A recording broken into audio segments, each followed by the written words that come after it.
Oke, halo, selamat siang teman-teman Cookpaders. Oke, terima kasih banyak yang telah hadir hari ini dalam acara diskusi online Perkenalkan, saya Aprina dari Cookpad, mewakili Cookpad Indonesia. Hari ini kita mengundang teman-teman semua, sesama pejuang Golden Apron 3 ya. Kita hari ini akan memberikan topik, topiknya ini sangat-sangat mudah-mudahan bisa bermanfaat dan memberikan inspirasi ya buat teman-teman semua, karena selain kita akan sharing tentang teknik dan resep membuat ekado dan chicken egg roll, kita juga akan sharing tentang bagaimana sih kalau misalnya kita mau mulai bisnis, terutama saat-saat kita seperti saat ini, sepertinya bisnis kuliner atau makanan sangat menjanjikan ya. Nah, hari ini kita udah datang tamu istimewa. Ini juga sebenarnya sesama pejuang Golden Apron 3 juga. Mbak Pi ini salah satu author Cookpad yang sudah cukup lama bergabung di Cookpad, aktif juga, terus resepnya juga udah banyak. Mungkin teman-teman juga menjadi salah satu followers di Cookpad. Kita akan coba untuk ngobrol, kita akan ulik seberapa uniknya sih membuat ekado dan chicken egg roll ini, sehingga nanti teman-teman bisa mencoba di rumah. Tapi sebelumnya mungkin saya mau ingetin juga, teman-teman seharusnya sudah menonton video yang sudah dikirim di PM dari Golden Apron ya. Kemarin Mama Cookpad itu kalau nggak salah udah kirim PM, ada link videonya. Nah, kita harapkan teman-teman udah tonton. Jadi pada saat kita diskusi hari ini, semuanya udah tahu topik dan pembahasannya nanti seperti apa. Juga kita mau informasikan teman-teman semoga bisa mengikuti acara ini sampai akhir, karena nanti di akhir acara ada pengumuman penting khususnya untuk perjalanan Golden Apron kita ke depannya, soal ini, apa namanya, reminder mingguan yang biasanya dikirim sama Mama Cookpad. Nah, itu nanti aku akan sampaikan informasi tersebut. Oke, langsung aja untuk mempersingkat waktu, kita undang Mbak Pi ya, untuk langsung sharing tentang 2 resep ekado dan chicken egg roll. Di-unmute Mbak Pi, silahkan. Ya, oke. Selamat siang teman-teman semuanya. Aku sebenarnya namaku Prilly, cuma karena suamiku nggak bisa bilang R, jadi aku biasa dipanggil Pi aja. Oke, kita aku asumsiin ini teman-teman mungkin sudah melihat video yang sudah dikirimkan oleh Mama Cookpad. Jadi aku coba share screen.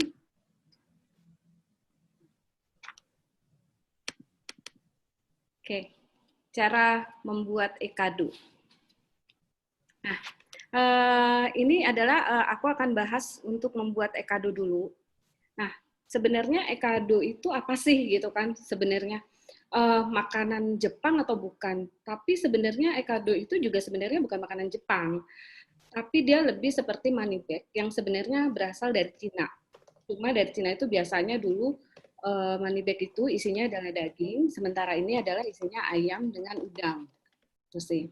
Nah, untuk membuat ekado itu biasanya kita harus ada pemilihan bahan terlebih dahulu. Dari pemilihan daging ayam, biasa saya memakai daging ayam bagian paha. Kenapa bagian paha? Karena bagian paha itu lebih kaya rasa karena mempunyai ada lemaknya dibanding dengan bagian dada yang tidak ada lemaknya. Dan biasanya anak-anak lebih menyukai rasa ini. Tapi bila teman-teman ingin, saya mau pakai dada aja gitu karena nggak mau ada lemaknya, itu boleh. Hanya saja pada saat merebusnya atau mengukusnya, diingat mungkin dikurangin dulu waktunya, karena dada kalau misalnya kelamaan merebusnya, dia akan keset rasanya, gitu sih. Nah, untuk pemilihan udang sendiri, udang segar itu biasanya akan memberikan cita rasa yang manis. Kalau saya lebih menyarankan di sini teman-teman membeli udang dalam kondisi utuh, itu akan lebih baik daripada kita harus membeli udang yang sudah dalam kondisi terkupas gitu. Karena apa? Dengan kondisi udang yang masih utuh, kita juga lebih mudah mengenali bagaimana sih udang yang masih segar itu gitu. Kita bisa melihat ini ada bintik-bintik merahnya apa enggak itu. Terus apakah ini masih warnanya bening? Nah, seperti itu juga. Terus udang yang masih utuh juga kulitnya bisa kita jadikan juga sebagai bahan baku menjadi kaldu. Tuh. Terus untuk pemilihan telur puyuh nih, telur yang baik itu kan mempunyai bau yang seger. Nah itu kalau untuk telur puyuh karena dia memang kulitnya berbintik-bintik, itu pilih warna yang masih cerah. Jadi tidak ada bintik-bintik berwarna. Jadi kadang-kadang telur puyuh itu ada bintik kayak warna merah, kuning, hijau. Nah itu artinya telurnya itu sudah tidak bagus gitu. Terus untuk pemilihan kembang atau kulit tahu.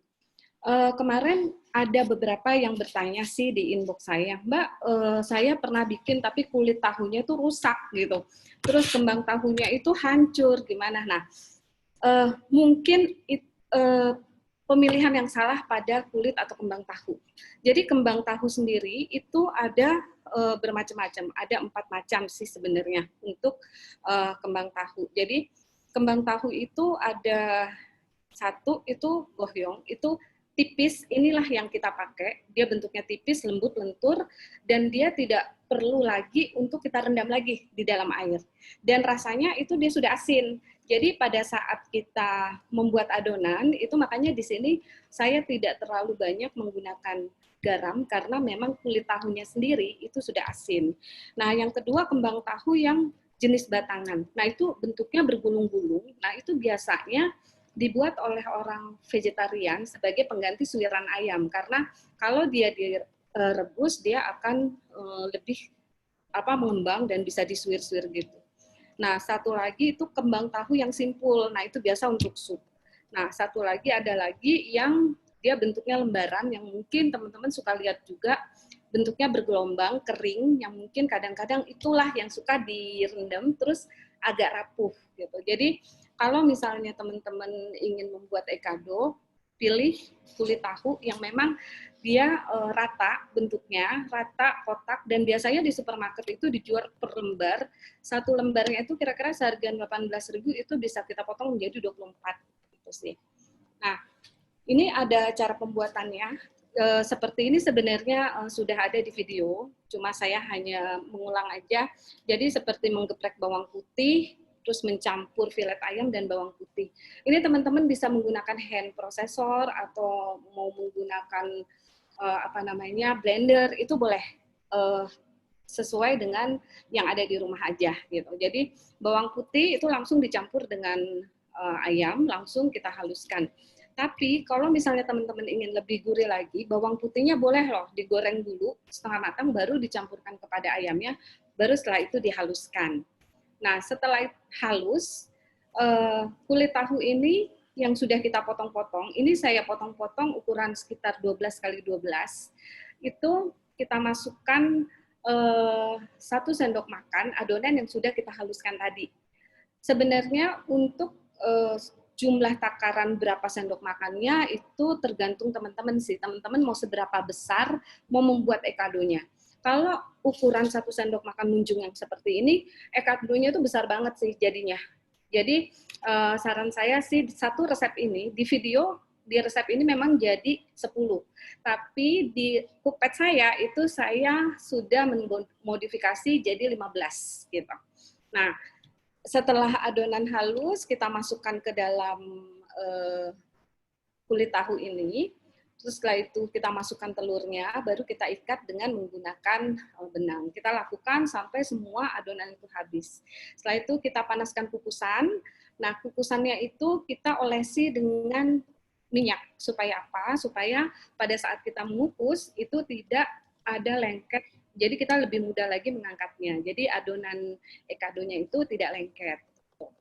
Nah, terus, oh iya teman-teman saya lupa, untuk kembang tahu ini, usahakan kita meletakkannya di tempat yang tertutup, misalnya di dalam wadah Tupperware, atau kita tutup dengan plastik saat kita membuat ekado ini, karena saat kulit tahu ini kena udara, itu dia akan langsung mengering. Nah, setelah kukusan panas, itu kita langsung mengukus adonan selama kurang lebih 10 menit. Memang tidak lama karena udang sendiri kan memang cepat sekali matangnya gitu. Nah, setelah selesai kita mengukus, kita mulai lepaskan benangnya. Setelah kita lepaskan benangnya, seandainya ini mau kita jadikan frozen food, ini kita bisa sudah langsung kemas. Tapi seandainya kita mau makan, itu bisa kita langsung panaskan minyak dan kita goreng dan kita bisa langsung sajikan. Nah, itu adalah penjelasan singkat tentang ikado. Oke, Mbak Pi, ini maaf nih, aku potong sebentar ya, karena teman-teman juga kayaknya udah banyak yang penasaran, jadi udah banyak kirim pertanyaan, terus juga ada yang ingin dapat tips tentang bahan nih Mbak Pi. Jadi sebentar ya Mbak Pi ya, aku cek dulu ya. Ya. Jadi contohnya nih Mbak Pi, kalau misalnya nggak ada kembang tahu, bisa nggak diganti dengan kulit lain? Kalau misalnya bisa, apakah efeknya nanti hasilnya tuh akan sama? Sudah pasti bisa, tapi yang jelas namanya nanti bukan ekado, gitu. Jadi sebenarnya ekado sendiri kan memang adalah sebuah bahan yang memang terdiri dari ayam, udang yang dibungkus dengan kulit tahu. Tetapi adonan ini sebenarnya bisa juga menjadi adonan rolade yang bisa dibungkus dengan telur dadar atau juga bisa dibungkus juga dengan kulit lumpia.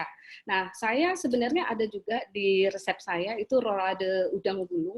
Itu sebenarnya resepnya sama dengan ini. Nah, itu cuma saya tambahkan keju di dalamnya dan tidak saya bungkus memakai kulit kembang tahu ini, tapi saya bungkus pakai dadar jadi rolado dan itu enak sih.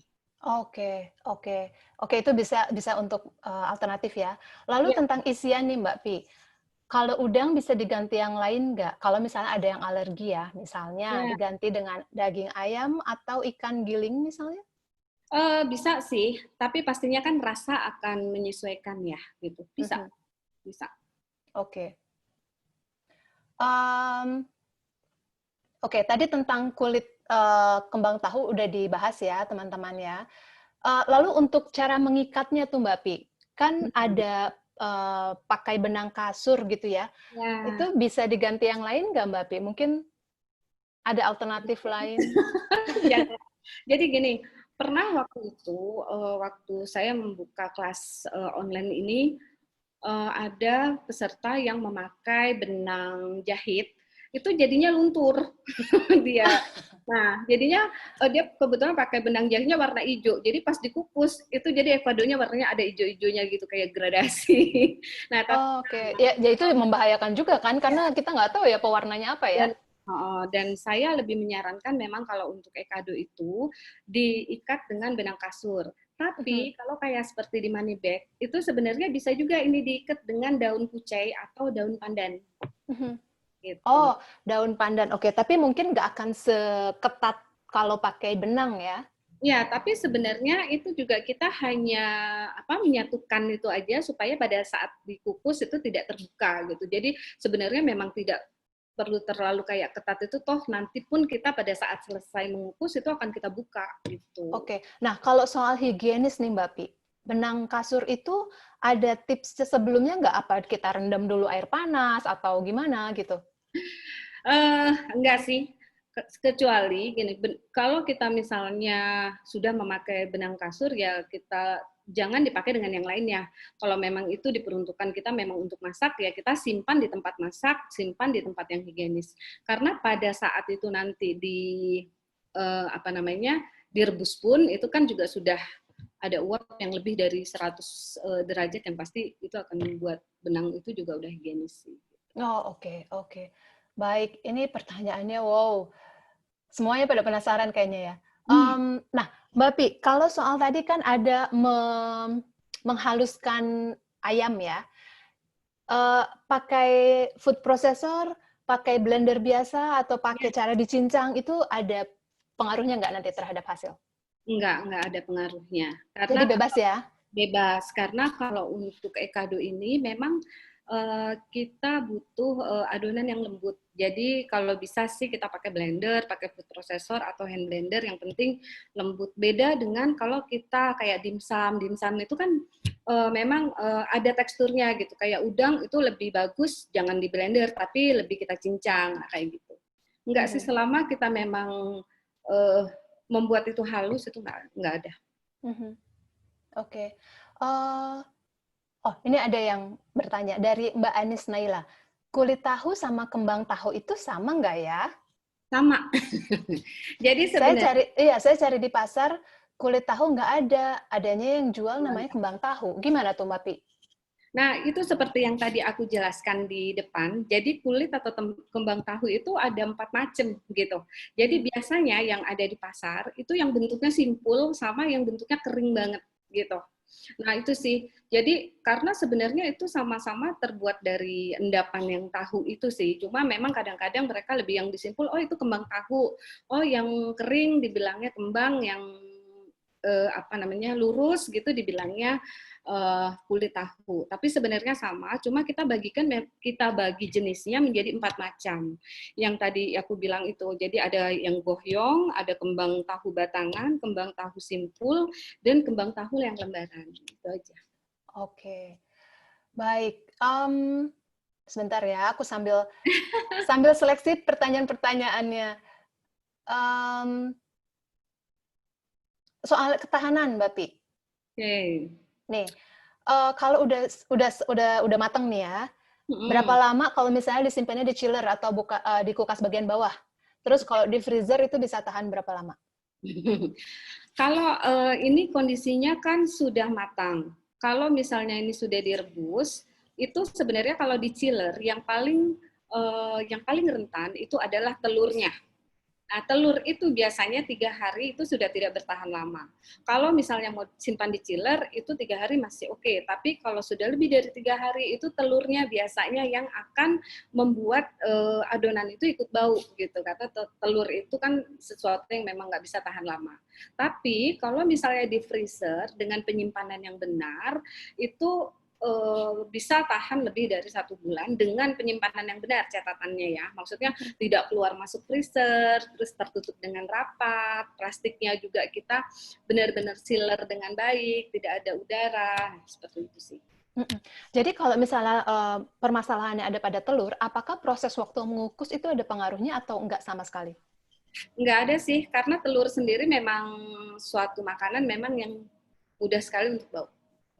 Kalau misalnya dia tidak tahan lama, kira-kira ada tips tertentu yang bisa menahan durasi dari telur tersebut? Atau sepertinya kita tidak menyarankan pakai pengawet sih ya Mbak Pi ya?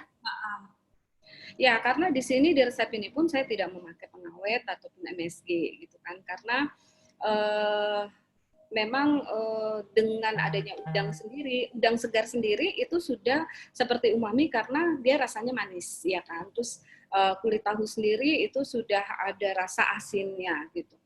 Tapi kalau untuk telur mau kayak kita apain juga ya, tetap aja ada masanya gitu, ada masanya. At least paling lama 5 hari aja itu udah, maksudnya kita tidak menyarankan. Tapi kan kita memang di sini menyarankan makanan yang segar ya gitu.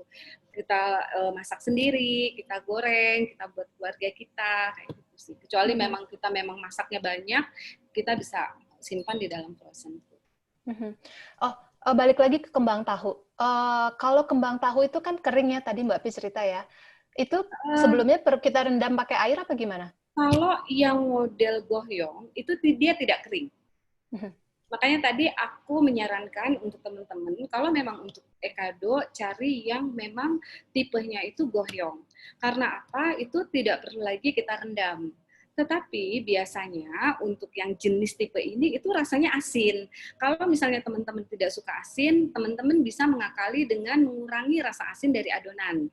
Tetapi bila misalnya, oh masih asin banget nih, gitu, teman-teman bisa merendamnya sebentar aja, hanya untuk menghilangkan butiran garamnya aja yang ada yang menempel di dalam kulit tahu. Oke. Ada merek tertentu yang Mbak Pi rekomen?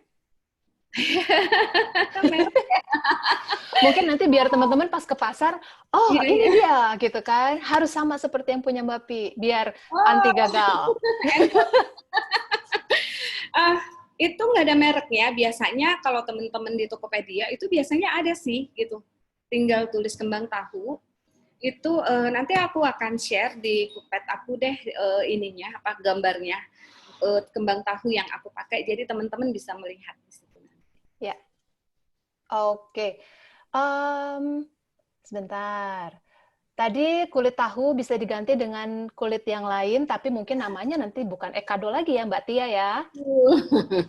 Kalau order dari luar kota biasanya berapa lama ketahanannya? Oke, itu nanti kita bahas pada saat sesi bisnis dan cuan-cuan. Oke.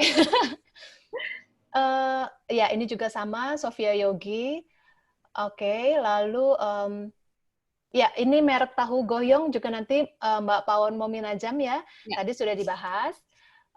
Proses waktu mengukus tahu juga tadi tidak ada proses waktu mengukus pengaruh terhadap apa? Ini aku harus tanya lagi nih Mbak dapur pun biang ya. Tapi kalau secara keseluruhan tadi Mbak Pi menjelaskan kurang lebih kalau dari video itu ada 10 menit ya Mbak Pi ya?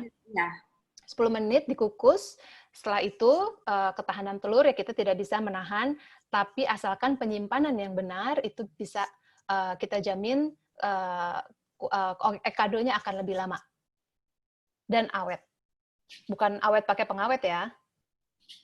Tentang kembang tahu hasilnya asin, tadi sudah dibahas juga agar bisa merendamnya sebentar saja jika memang teman-teman tidak suka asin. Oke. Apakah dashi bisa diganti yang lain? Bisa. Dashi bisa digantikan mungkin dengan campuran merica, garam, dan gula. Jadi dashi sendiri itu sebenarnya adalah dashi itu sebenarnya kaldu bubuk yang itu biasanya semua masakan Jepang itu biasanya memakai dashi. Kaldu ikan ya kalau nggak salah ya Mbak Pi. Dashi itu dia berasal dari kombu. Kombu itu rumput laut dengan kaldu ikan itu yang sudah dikeringkan. Itu ikannya itu kayak ikan semacam cakalang gitu sih. Jadi rasanya memang gurih dan dia punya wangi ciri khas. Oke. Ini ada pertanyaan. Kita punya berapa menit lagi ya? Mohon di... sebelum kita masuk ke resep chicken egg roll, kita coba kupas di sini dulu ya. Tali kasur dibuka nggak ambiarkah pas ekadonya digoreng? Enggak. Enggak ya? Tidak. Oke. Kalau gitu Mbak Pi mau langsung ke resep selanjutnya atau ada pembahasan lain dulu? Boleh, mungkin ke resep selanjutnya nanti bisa dilanjut dengan tanya jawab lagi ya. Oke, silakan Mbak Pi ya. Sebentar. Saya share ininya ya. Nah loh, sebentar.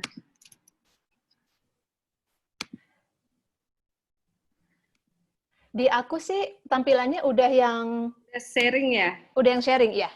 Sebentar, aku kenapa nggak ini ya? Nah, ya. Egg chicken roll. Jadi egg chicken roll itu bahannya sebenarnya lebih simpel daripada ekado karena dia hanya butuh ayam dan telur. Jadi pemilihan daging ayam itu sama sih sebenarnya seperti tadi kita memilih pada saat kita memasak egg roll. Terus di sini tepung terigu itu kan kita gunakan untuk membuat dadar. Di sini saya menggunakan tepung protein sedang untuk membuat kulit. Kenapa? Karena semakin tinggi protein itu kandungan glutennya itu akan semakin tinggi. Dan semakin tinggi adonan glutennya itu pada saat adonan itu kita goreng itu akan menjadi bantet atau alot gitu. Jadi itu kenapa kita memakai tepung protein sedang. Nah, terus untuk pemilihan margarin atau butter, itu ada sih yang beberapa bertanya, Mbak, bagusan pakai margarin atau butter sih, gitu ya. Tapi memang ya dari sisi harga sendiri juga kan sudah berbeda ya, gitu. Butter itu udah pasti lebih enak, lebih wangi gitu. Tapi pemakaian margarin juga oke juga gitu, karena margarin sendiri dia bisa menciptakan rasa gurih gitu. Nah, untuk butter sendiri itu kan ada unsalted dan salted butter. Nanti bisa diperhatikan maksudnya yang dipakai itu apa. Misalnya salted artinya adonan yang kita buat itu paling tidak harus kita kurangin kita kurangin garamnya. Kalau unsalted itu kita bisa menambahkan garamnya. Nah, untuk pembuatan sendiri kita pertama kali yang kita lakukan adalah membuat dadar. Dadar itu kita mencairkan mentega, tapi pada saat mencairkan mentega itu jangan sampai mentega itu mendidih. Cukup sampai mentega itu meleleh, kita angkat. Nah, nanti mentega itu akan mengikuti lainnya sehingga dia mencair semuanya. Nah, setelah mentega itu cair semuanya, jangan panas-panas, dicampur dengan telur, karena nanti telurnya matang, nanti akhirnya jadi scramble ke telurnya. Nah, setelah itu masukkan semua bahan untuk kita blender, mau blender, hand blender, atau kita whisk juga bisa. Nah, setelah itu kita saring. Kenapa kita saring? Supaya permukaannya halus, nggak ada kayak jerawat-jerawatnya gitu. Nah, di sini pada saat kita membuat dadar, itu saya sarankan memang kita hampir harus wajib menggunakan wajan yang anti lengket. Supaya apa? Karena kita akan mendadar ini tipis sekali. Kalau kita tidak memakai yang anti lengket, itu akan sulit sekali untuk supaya ini tetap nggak pecah, kayak gitu sih. Di sini saya memakai teflon ukuran diameter 22 cm. Tapi kalau teman-teman punya yang ukuran 20 cm, 80 cm, itu nggak masalah. Nah, setelah kita dadar semuanya, kita sisihkan, baru kita membuat adonan. Nah, adonan seperti ekado, kita juga menumis dahulu bawang putih hingga harum, baru kita campurkan ke dalam ayam dan kita haluskan. Setelah kita haluskan ayam, kita masukkan adonan, letakkan adonan di atas dadar yang tadi kita kita buat. Setelah itu kita gulung. Nah, cara kita memasukkan daging itu kita cukup letakkan di 3/4 tengah baru digulung. Jadi tidak kita sebar di semua dadar. Karena kalau kita sebar adonan itu di semua dadar, itu nanti jatuhnya seperti rolade namanya, bukan egg roll gitu. Nah, setelah itu kita bungkus memakai dengan aluminium foil. Kita bungkus dengan aluminium foil, kita panaskan kukusan, setelah itu kita kukus. Tapi kalau misalnya teman-teman tidak ada aluminium foil, ini bisa digantikan dengan daun pisang. Daun pisang itu bagus banget juga, jadi dia bikin nggak lengket juga saat nanti matang. Nah, setelah egg chicken roll ini matang, kita sisihkan, terus kita ambil sedikit tepung yang kita taruh di piring. Setelah itu kita balur egg roll yang sudah matang tadi sehingga supaya tidak lengket egg roll yang satu dengan egg roll yang lainnya. Aku sedikit bercerita, egg roll itu sebenarnya aslinya itu adalah daging mentah dalamnya, bukan matang. Tapi karena kita di sini membuatnya memang untuk frozen food, jadi di sini aku mengukusnya lebih dahulu. Dan mengukusnya itu juga tidak terlalu lama. Kenapa? Kalau kita terlalu lama, nanti tidak ayamnya itu nggak juicy. Gitu. Karena ini memang sangat penting banget waktu kita mengukus karena bahannya itu memang cuma ayam, jadi kalau kita misalnya kelamaan atau apa, rasanya itu juga pasti akan kurang enak kayak gitu. Nah, kalau sudah ditaburin, saat misalnya kita mau menjadikan ini frozen food, ini sudah bisa dimasukkan ke dalam plastik dan disealer. Jadi jangan disimpan secara bertumpuk-tumpuk gitu, karena itu nanti dia akan lengket. Nah, tapi kalau misalnya kita mau langsung menikmati, kita bisa langsung memotong egg roll tersebut dan menggorengnya sesuai selera gitu. Jadi mau potong 7, mau potong 6 gitu. Nah, dengan panci pan diameter 22, ini satu lonjor itu saya bisa menghasilkan 6 potong gitu. Nah, terus untuk egg chicken roll udah sih sampai sini sih, Sisna. Oke, jadi langsung ke pertanyaan kita, ngebut banget nih ya, soalnya pertanyaan banyak banget. Takutnya nanti semua nggak kejawab kan, kasihan. Aluminium foil bisa diganti dengan daun pisang, bisa, ya kan? Mbak, untuk ini yang tadi ya, kulit tahu ya. Mbak, untuk kulit tahu halal apa enggak ya? Ada yang halal, ada yang enggak. Kita bisa pilih yang halal. Iya. Oke. Tentang bisnis, oke, nanti ya, sebentar lagi. Dan kembang tahu dengan air biasa atau air panas? Air biasa aja. Air biasa, baik. Dashi sendiri halal tidak ya, Mbak? Dashi sudah ada yang halal saat ini. Ya. Uh, Oke. bisa Ya. Tepung protein sedang itu sama dengan segitiga biru. Ya. Ya. Oke.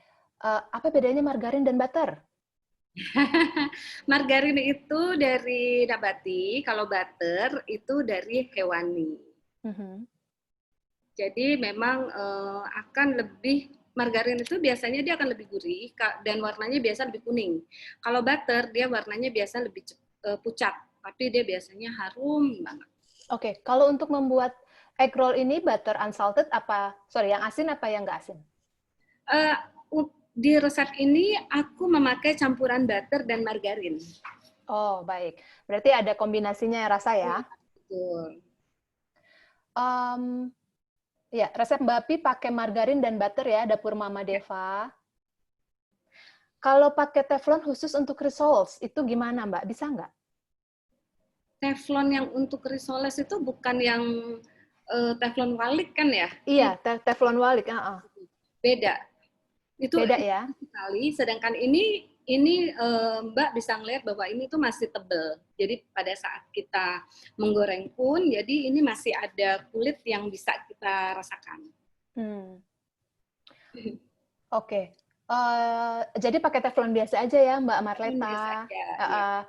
Terus agar dadar tidak lengket. Ini kita udah dadar, udah numpuk. Terus biar nggak lengket satu sama lainnya, ada tips? Sebenarnya karena adonan ini sudah kita berikan butter atau margarin, itu otomatis memang tidak lengket sih. Karena di dalam adonan itu sendiri sudah mengandung butter dan margarin. Oh, baik. Oke. Aluminium foil bisa diganti? Bisa. Ini aku yang udah dijawab-jawab. Ini ya, maaf ya. Mohon maaf teman-teman. Kalau pakai daun pisang, apa tidak akan mempengaruhi ke warna? Mungkin jadi luntur? Enggak ya, aman. Insya Allah aman. Oke. Kalau mempengaruhi rasa? Mungkin jadi sedikit wangi kali ya? Tapi enggak sih, maksudnya enggak signifikan, dan selama ini saya juga pernah pakai daun pisang itu tidak mempengaruhi.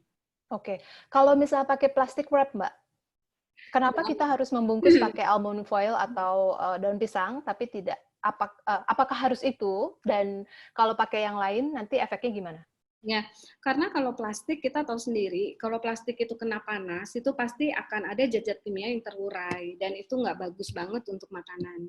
Jadi ya kita tidak menyarankan apapun itu, walaupun bukan egg chicken roll, itu sangat, saya sendiri juga tidak menyarankan untuk misalnya langsung merebus dengan plastik, apapun itu. Kadang-kadang kan ada yang orang bikin sosis pakai plastik gitu. Kita boleh pakai plastik. Sekarang itu sudah ada plastik food grade, tapi kita harus benar-benar yakin dan memastikan bahwa plastik yang kita pakai itu adalah plastik yang memang food grade, aman untuk makanan dan bisa untuk dalam kondisi suhu panas. Pinggiran aluminium foilnya ditutup apa tidak?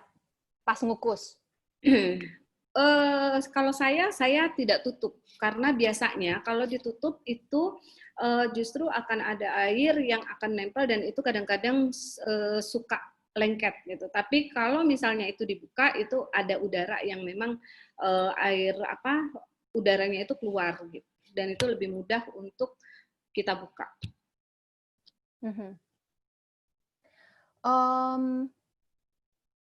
Oke, sebelum digoreng, apakah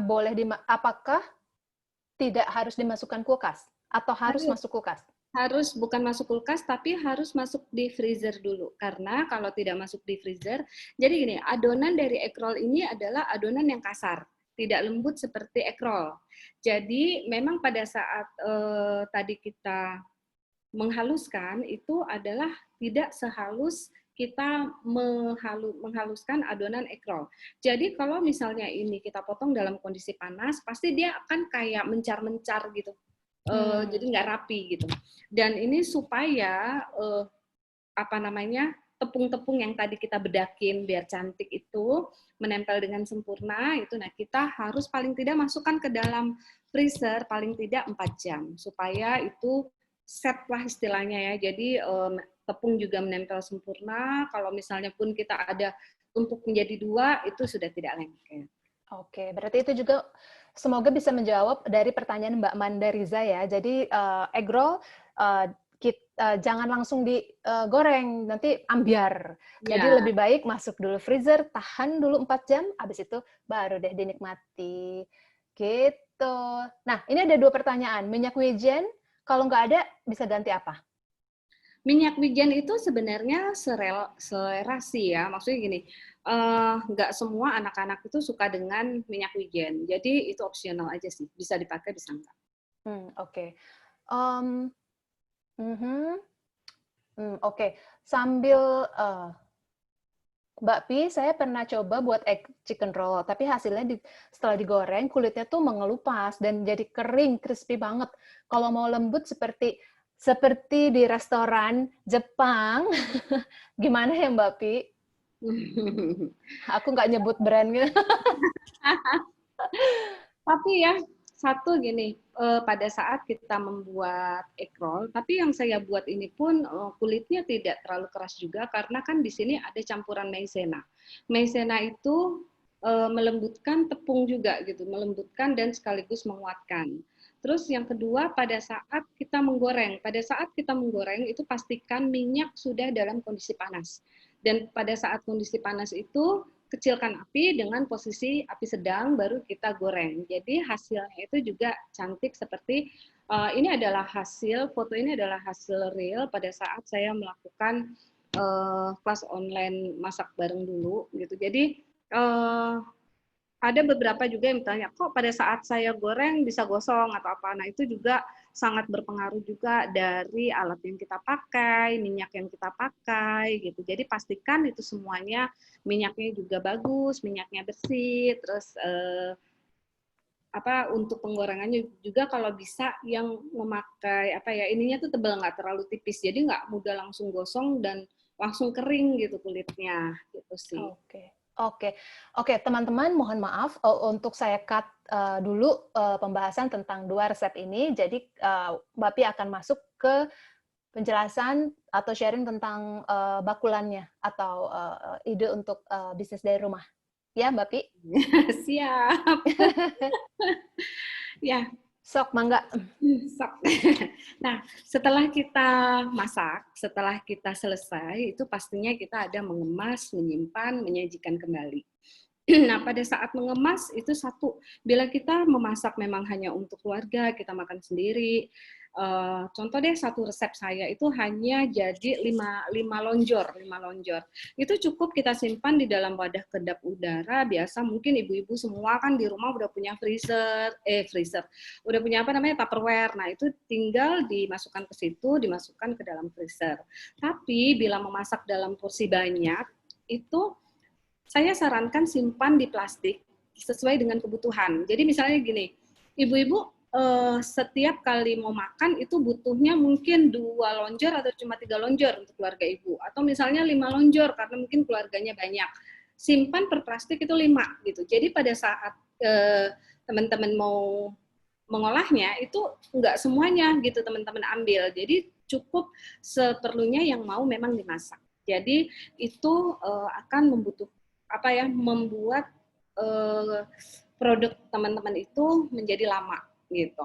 Nah, terus yang kedua, pastikan kapasitas freezer dan catat tanggal pembuatan. Jadi kadang-kadang kita itu nggak mau rugi kayak udah deh yang penting disimpan gitu. Tapi kita lupa gitu bahwa lemari es itu juga punya kapasitas. Jadi kayak freezer kita tuh kan biasanya kecil ya kalau kita punya ini. Terus kita simpan, kalau misalnya itu sudah melebihi kapasitas, otomatis dingin yang tercipta itu sudah tidak sesuai lagi gitu. Jadi itu akan membuat bakteri yang mungkin ada sebelum makanan itu kita simpan ke dalam plastik itu akan lebih mudah berkembang biak gitu. Nah, terus mendiamkan juga maksudnya gini, kadang-kadang kita ya udah deh nggak apa-apa, satu di chiller terus satu di freezer ganti-gantian, itu justru malah berbahaya karena mendiamkan makanan beku di suhu ruangan itu juga akan malah membuat bakteri itu cepat berkembang biak dan itu bahaya banget gitu. Terus yang lebih penting lagi juga catat tanggal pembuatan. Jadi pada saat di setiap plastiknya atau apa, jadi kita tahu bahwa oh ini tuh udah kita buat lama, jadi kita udah bisa aware juga gitu. Nah, terus sudah gitu yang ketiga, menyajikan. Nah, ini yang kadang-kadang kita remehkan. Jadi pada saat kita keluarkan itu dari freezer, kita mau masak, otomatis kan kita harus melumerkan dulu. Saran saya, kalau memang pagi itu mau dimasak, jadi malam itu langsung keluarkan dari freezer dan taruh di dalam chiller di kulkas bawah gitu. Karena makanan yang tadinya beku dan telah melunak terus mencapai suhu yang lebih hangat, bakteri yang ada itu udah langsung bertambah. Nah, itu udah bahaya banget. Dan menurut survei juga, jadi frozen food tidak boleh ditinggalkan pada suhu ruangan selama lebih dari 2 jam. Jadi secara keseluruhan yang bisa aku rangkum tuh ada 3 cara melumarkan makanan. Jadi taruh di lemari es atau kulkas sebelum kita makan, atau merendam di air dingin, atau panaskan dengan oven microwave dengan pengaturan melumarkan makanan. Itu sih. Nah, kalau kita misalnya mau jualan, itu bagaimana gitu. Nah, itu kita harus menentukan kita mau jualannya itu mau berapa banyak gitu kan. Jadi kita harus mencari kemasan yang benar gitu. Misalnya plastik, oh 1 plastik isi 3, 1 plastik isi 5 gitu. Nah, itu kita kalau bisa itu jangan ditumpuk-tumpuk. Jadi benar-benar pengemasannya itu satu sub gitu loh. Misalnya 5 dia jangan ada tumpukan-tumpukan gitu, karena nanti itu juga akan jelek juga gitu. Nah, terus ini mengemas, menyimpan, menyajikan. Ini saya lebih ke belum ke jualan ya. Jadi ini lebih ke kalau memang kita membuat untuk keluarga gitu. Mungkin untuk teman kita, misalnya si Sisna bikin, terus aku mau kirim buat Mbak Pisparo boleh kayak gitu.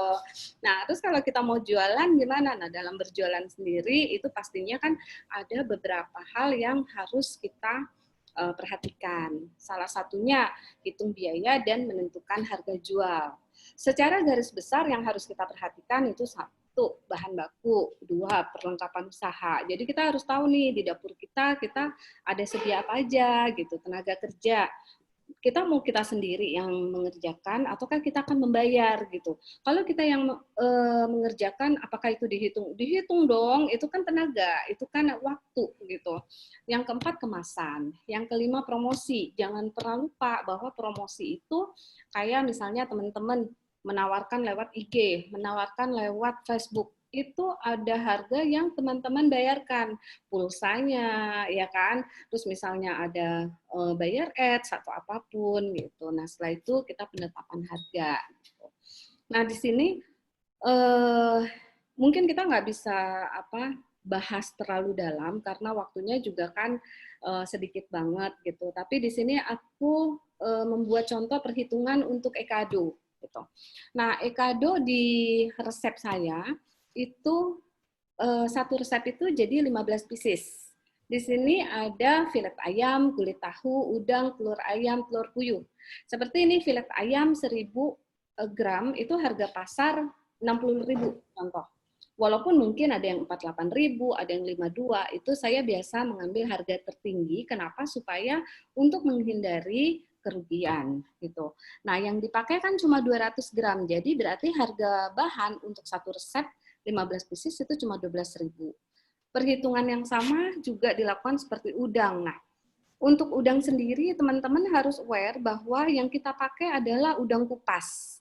Jadi pada saat kita membeli udang itu biasanya 1 kilo dengan udang yang ada kulitnya, itu setelah kulitnya dilepaskan, itu udang akan berkurang hampir 50%. Biasanya udang itu tinggal 60% setelah kulitnya itu dikupas. Makanya di sini saya udang itu per 500 gram itu saya harga pasarnya 75.000. Udang yang saya pakai di sini adalah udang faname, bukan udang laut. Kenapa? Sebenarnya selera aja. Tapi udang air laut itu cenderung asin dan menurut saya itu agak rawan.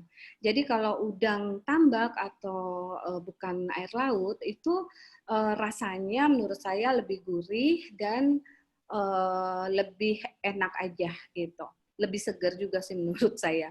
Nah, terus di sini juga ada tapioka, bawang putih, telur ayam, dan ada dasi. Ini gas itu saya hitung 5.000 karena ukurannya adalah perhitungannya per satu gas ukuran 12 kilogram itu akan habis dalam 60 jam gitu. Jadi gas itu per 1 jam itu kita hitung 5.000 gitu. Nah, karena memang membuat Ekado ini tidak membutuhkan waktu lama, jadi saya pakai gas 5.000. Untuk tenaga juga saya 5.000.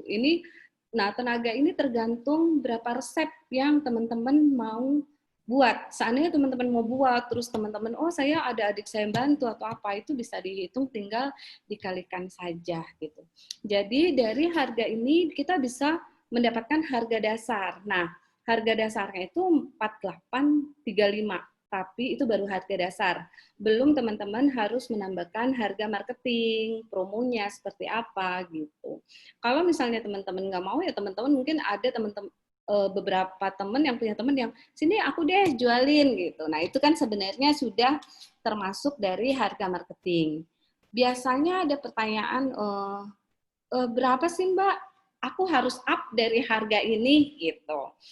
Nah untuk makanan biasanya itu 40% sampai 70% bahkan 100%. Untuk makanan itu biasanya profitnya memang paling besar gitu.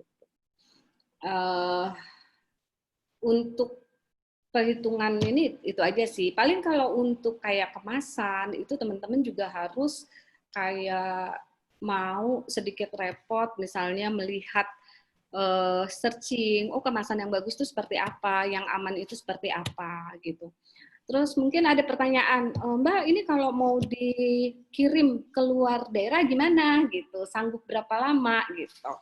Nah teman-teman juga harus, kalau saya gitu, saya akan membuat es gel sendiri dengan tapioka dan itu murah banget. Caranya adalah tapioka kita campurkan dengan cuka, terus kita masukkan ke dalam plastik, kita masukkan ke dalam freezer selama 1 jam, itu sudah menjadi es gel. Dan es gel itu bisa tahan selama 48 jam. Jadi misalnya mau dikirim ke Surabaya, mau dikirim ke Bali, itu sangat aman. Ya mungkin ada teman-teman mau bertanya, silahkan. Aduh Mbak Pi, aku langsung heboh gitu nyatet-nyatet. Wow, bisa dapat keuntungan 100% ya. Aku senang banget, pasti semangat ini. Mbak Pi, kalau memang ada rencana mau menjual frozen food ya, misalnya tadi Ekado frozen, tapi kan telur tidak tahan lama. Ada tipsnya nggak sih dari periode waktu untuk pengemasan? Jadi gini, kita selesai masak, dikemas, disimpan, lalu dikirim. Nah itu kira-kira ada teknik tertentu sehingga bahan itu masih awet sampai diterima customer? Gini, kalau misalnya seperti Ekado, kalau itu sudah menjadi frozen food, otomatis kan itu memang sudah dalam kondisi beku, ya kan? Nah, bagaimana kita menjaga agar kondisi beku itu tetap beku? Itu adalah customer-nya di mana dulu nih, ya kan? Jadi memang kita butuh effort untuk dalam mengemas, misalnya styrofoam. Styrofoam itu membantu untuk bisa menjaga makanan beku itu untuk tetap, misalnya dia panas, dia akan tetap panas. Dia dingin, dia akan tetap dingin. Tapi saran saya pada saat itu dikemas, di-wrap dulu dengan kertas koran. Kenapa? Kertas koran itu dia menahan panas. Gitu. Jadi setelah di-wrap dengan kertas koran, masukkan ke dalam styrofoam, setelah itu dikasih dengan es gel, itu mudah-mudahan aman. Dan selama ini aman.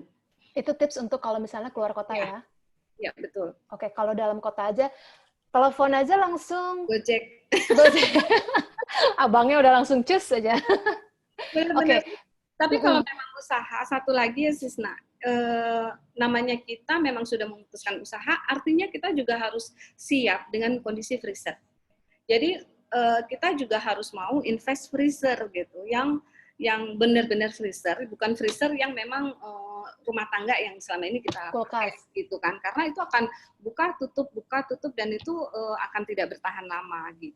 Oke, Mbak Pi, ini banyak banget yang nanya soal ice gel. Nah, coba Mbak Pi dijelasin lagi singkat sebentar aja untuk ngejar waktu supaya nggak pada penasaran soal ice gel. Oke, ice gel itu sebenarnya seperti kayak blue ice, kayak blue ice gitu. Cuma kalau kita blue ice itu kan mahal. Ice gel itu adalah salah satu alternatif yang bisa kita buat untuk supaya makanan kita itu tetap awet. Itu bisa misalnya kalau saya biasanya lakukan kalau saya mudik, itu saya bikin ice gel banyak gitu supaya makanan di mobil juga tetap awet, tetap dingin. Ice gel itu bahan utamanya itu hanya tapioka dan cuka, tapioka sama cuka gitu. Jadi itu kita Perbandingannya berapa itu Mbak Pi? saya Mbak harus Pi ada rencana mau bikin resep tentang ice gel? nanti saya share aja deh di cookpad saya. Nah, cara yang pintar sekali Mbak Pi. Nanti saya share aja untuk membuat es gel. Tapi es gel ini memang sangat membantu banget saat kita keluar kota, saat kita mengirimkan makanan, itu sangat membantu sekali. Dan ini bisa dipakai berulang kali kan, cair kita inikan lagi, bekukan lagi, cair kita bisa bekukan lagi kayak gitu. Ya, oke. Cara bersaing sama produk pabrikan yang lebih murah, gimana Mbak Pi menyiasatinya? Menyiasatinya sebenarnya kita percaya aja sih gitu loh bahwa kita itu punya pangsa pasar sendiri gitu. Karena untuk pabrikan itu sudah pasti ada pengawet, nggak mungkin nggak ada pengawet. Dan saat ini orang-orang itu sudah banyak yang sadar bahwa kesehatan itu paling penting, paling utama. Saat kita memang menjual sesuatu yang kita nggak ada MSG-nya loh, kita nggak pakai pengawet, kita memasaknya dengan cinta, gitu. Kita memasak dengan memang ini untuk keluarga kita, itu. Aku rasa kita tidak akan kehilangan pangsa pasar kita, gitu. Karena memang itu sudah pasti beda dari rasa, dari ketahanan. Oke lah, mungkin kita cuma tahan sebulan, bandingkan dengan produk pabrikan yang memang bisa tahan setahun gitu atau lebih dari itu gitu. Tapi artinya apa gitu? Itu produk kita memang tidak memakai pengawet dan itu yang nggak bagus buat anak-anak. Ya, mungkin tambahannya adalah kalau misalnya itu adalah produk kita, kita memiliki ciri khas tersendiri ya Mbak Pi ya terhadap produk tersebut. Jadi orang akan langsung ingat kalau misalnya produk kita unik. Iya, seperti dirimu. Mbak Pi, ada yang tanya, kalau daging ayam dicampur sama udang itu ada efek samping ke pencernaan nggak ya? Sejauh tidak ada alergi seharusnya tidak ya? Nah, itu sudah. Atau mungkin kita bukan ekspertis, jadi kita tidak bisa menjawab. Iya, benar-benar. Oke. Buat teman-teman, informasi juga bahwa pembicaraan atau diskusi kita hari ini itu sudah kita rekam, dan nanti rekamannya bisa teman-teman tonton ulang, dikirim nanti sama Mamah Cookpad di pengumuman Golden Apron minggu depan, ya, gitu. Terus buat yang masih penasaran, aku udah pengen masih banyak bertanya sama Mbak Pi soal resep ini, soal bisnisnya juga. Teman-teman bisa cek di PM yang kemarin udah dikirim, itu ada linknya resep Mbak Pi, ada 2 resep. Teman-teman bisa langsung kirim pertanyaan di sana, terus juga kita mengajak teman-teman untuk recook. Ayo, buktikan kalau teman-teman bisa. Kalau misalnya ada kegagalan, bisa diskusi di situ. Kalau misalnya ada kira-kira kita bisa ganti nggak ya, pas segala macam. Aku nih udah recook resep Mbak Pi, tapi aku ganti dengan ini. Hasilnya seperti apa? Silahkan. Dengan senang hati Mbak Pi akan menerima hasil sharing dari teman-teman, dan Mbak Pi juga akan berdiskusi di resep tersebut. Terus juga jangan lupa kirim foto recooknya. Ini semoga bisa jadi inspirasi buat teman-teman untuk resep Golden Apron minggu ini. Oke, aku juga kayaknya bakal mau bikin deh, buat supaya aku lolos minggu depan. Terus ada pengumuman. Oke, kira-kira Mbak Pi ada lagi untuk penutup sedikit? Karena waktu kita tinggal 5 menit lagi. Sebelum aku masuk ke pengumuman penting lainnya. Intinya sih kalau kita jualan jangan pernah takut untuk menentukan harga, karena jangan juga kita berperang dengan harga. Jadi percaya aja kalau kualitas makanan kita bagus, itu customer juga pasti akan kembali. Itu aja sih. Oke, baik. Terima kasih banyak Mbak Pi untuk hari ini sharingnya. Sama-sama. Semoga bermanfaat untuk teman-teman semua di rumah, menjadi lebih semangat dan punya ide baru. Tring-tring, kayaknya, oh aku mau mulai nih untuk buka usaha, ya kan? Oke, Ya. oke Mbak Pi udah bisa dimatikan Oke. screen sharingnya? Ya. Aku mau, oke, teman-teman, tadi kita udah lihat diskusi dengan materi dari Mbak Pi.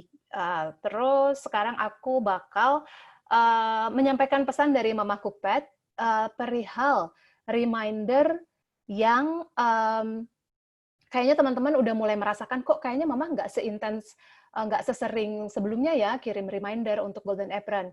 Nah, memang kita ada satu kebijakan baru di Kupet untuk pengiriman pesan. Jadi kita mencoba untuk mencari jalan keluarnya supaya teman-teman juga tidak kehilangan atau nggak kelupaan gitu loh. Kita mau posting resep untuk Golden Apron. Nah, aku mau share satu video ya teman-teman, cara untuk mengaktifkan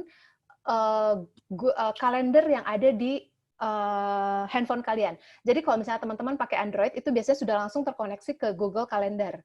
Ya, nah di sini adalah caranya untuk mengaktifkan Google Calendar.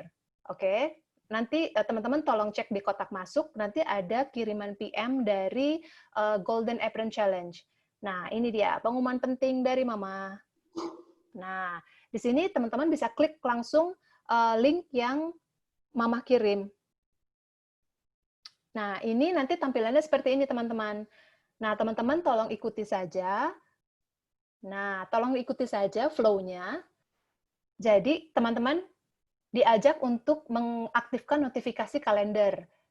Teman-teman bisa pilih mau berapa jam sebelumnya agar tidak lupa untuk mengirimkan resep. Misalnya ini contoh 8 jam sebelumnya. Teman-teman bisa bikin notifikasi banyak ya. Misalnya mau setelah 8 jam misalnya berapa? 5 jam, 5 jam sebelumnya, sebelum batas akhir untuk Golden Apron. Habis selesai, terus klik save yang tadi paling atas itu. Udah deh, jadi nanti di tanggal tersebut, misalnya teman-teman biasa kirim resep hari Sabtu atau hari Minggu, tim mepet-mepet, mana angkat tangannya yang suka mepet-mepet? Nah, bisa di-set, misalnya hari Senin mau udah lewat, hari Sabtu atau hari Minggu, jam berapa, teman-teman silakan pasang sendiri di sana, gitu. Jadi, Mama Kupet sudah menyampaikan kepada kami, tim yang hadir hari ini, untuk menyampaikan permohonan maaf karena Mama Kupet tidak akan sering-sering mengirimkan reminder, tapi mengajak teman-teman semua untuk mengaktifkan Google Calendar. Seperti itu. Terus kita punya berapa menit lagi? Oke, kita punya 3 menit lagi. Ngebut. Teman-teman, kalau misalnya ada pertanyaan, masih penasaran, boleh langsung kirim ke Mbak Pi, mau via chat Cookpad, mau lewat resep di... Iya, aku lupa, Nak. Di situ ada resep untuk, apa namanya, saladnya, ya kan? Salad, oke. Oh iya, yang wortel sama lobak ya? Lobak. Itu ada yang tanya kan, harus pakai cuka apel nggak gitu. Nah, sebenarnya resep asli adalah memakai cuka beras. Tetapi karena cuka beras itu banyak yang sulit sekali mencari yang halal, jadi saya gantikan dengan cuka apel. Tapi misalnya teman-teman mau memakai yang bisa menggunakan yang halal, yang non halal itu boleh banget digantikan dengan cuka beras. Gitu. Oh gitu ya, oke. Jadi cuka apel, oke. Ya. Ya, berarti fleksibel ya, tergantung teman-teman bisa mengonsumsinya atau tidak. Oke, jadi sekali lagi diingatkan, link resepnya Mbak Pi udah ada di PM. Nah, untuk yang belum terima PM hari ini, sebentar. Oke, karena tadi Mama Kupet kayaknya udah kirim PM, tapi ada beberapa orang yang belum terima sih sepertinya. Nanti akan di cross check ulang dan akan dikirimkan PM-nya terkait dengan reminder tadi ya. Terus Mbak Pi siap-siap ya nerima recook. Pasti akan banyak banget recook nih. Sama kayaknya Mbak Pi bakal terima banyak pertanyaan nih, soalnya teman-teman juga masih banyak yang bertanya juga seputar apa tadi, daging ayam, harus diganti dengan apa, seperti itu sih kurang lebih. Mungkin karena lebih kepada selera dan mungkin juga alergi, anak-anak mungkin nggak suka udang dan lain-lain, apalagi telur mungkin ya Mbak Pia. Nah, itu sih biasa anakku juga, aku pernah gini, bukan anakku sih, anakku yang gede, suamiku. Jadi dia tuh agak memang alergi dengan yang laut-laut kayak gitulah gitu.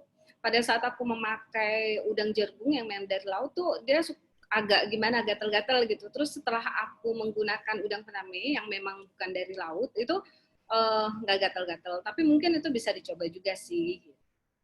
Ya, oke, baik. Sudah jam 2, teman-teman. Aduh, aku masih pengen ngobrol-ngobrol banyak nih. Jadi mudah-mudahan minggu berikutnya ditunggu aja kira-kira siapa lagi teman-teman dari author Cookpad yang bakal sharing sama kita. Tungguin PM-nya, jangan lupa untuk posting resep minggu ini supaya kita tetap lolos di minggu berikutnya di Golden Apron 3. Oke, terima kasih banyak. Mohon maaf jika ada kekurangan. Sampai jumpa di acara berikutnya. Terima kasih banyak Mbak Pi untuk hari ini ya. Terima kasih juga. Mohon maaf kalau ada kekurangan. Ya, terima kasih buat teman-teman Cookpaders semua di rumah. Selamat beraktivitas. Wassalamualaikum warahmatullahi wabarakatuh. Waalaikumsalam.